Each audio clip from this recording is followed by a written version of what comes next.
"Sir, do you speak Spanish?" The voice was trembling, a soft plea rising above the cows of the Saturday morning crowd at the open-air market.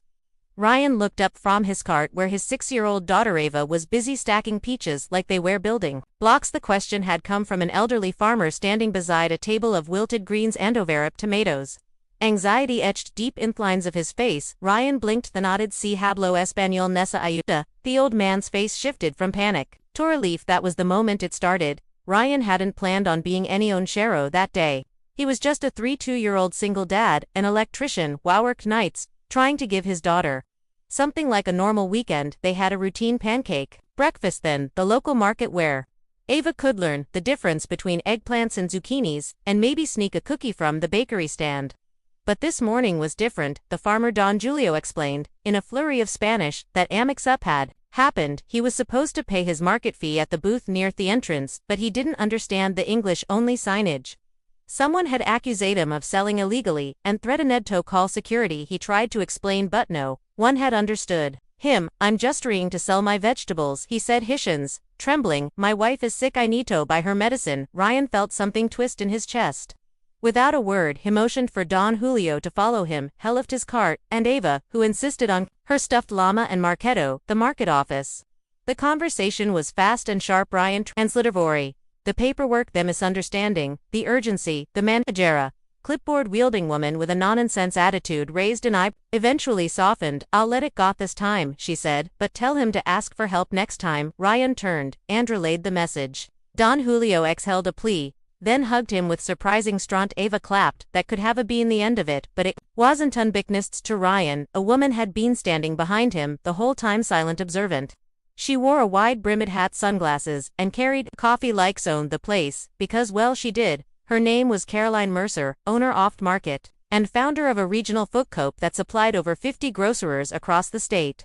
She was there that morning incognito, doing what shackled her empathy rounds, watching how vendors were treated, how customers behaved, how the community It thought no one important was watching. She hadn't planned on finding Astery, but there it was playing out right in front of her. Later that afternoon, Ryan was packing up to leave. He and Ava had just finished their ritual fresh lemonade and a chocolate chip cuckoo, and Caroline approached him. "You handled that situation back there with Farmer beautifully," she said. He blinked, startled. "Oh, he needed help, that's all." Caroline smiled. "Exactly, and not everyone steps up when Simeo needs help."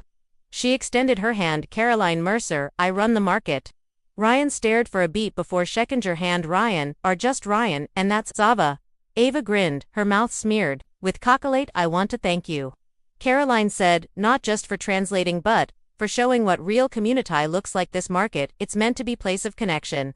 You reminded me op that today." Then came the twist. Shay handed him a card. "If you're ever looking for work that makes a difference, give me call. We're launching a program to support immigrant farmers." Translation: Mentors fair representation, you'd be perfect. Ryan stared at the card, speechless. He wasn't used to being silence. Les noticed that night, after Ava fell asleep holding her llama like a scrat. Ryan sat on the edge of his couch, turning the card over in his hands. He thought about Don Julio, about his late wife who used to volunteer at Sheltersund, about how he'd promised to raise Avado, be kind. Maybe this was part of that promise.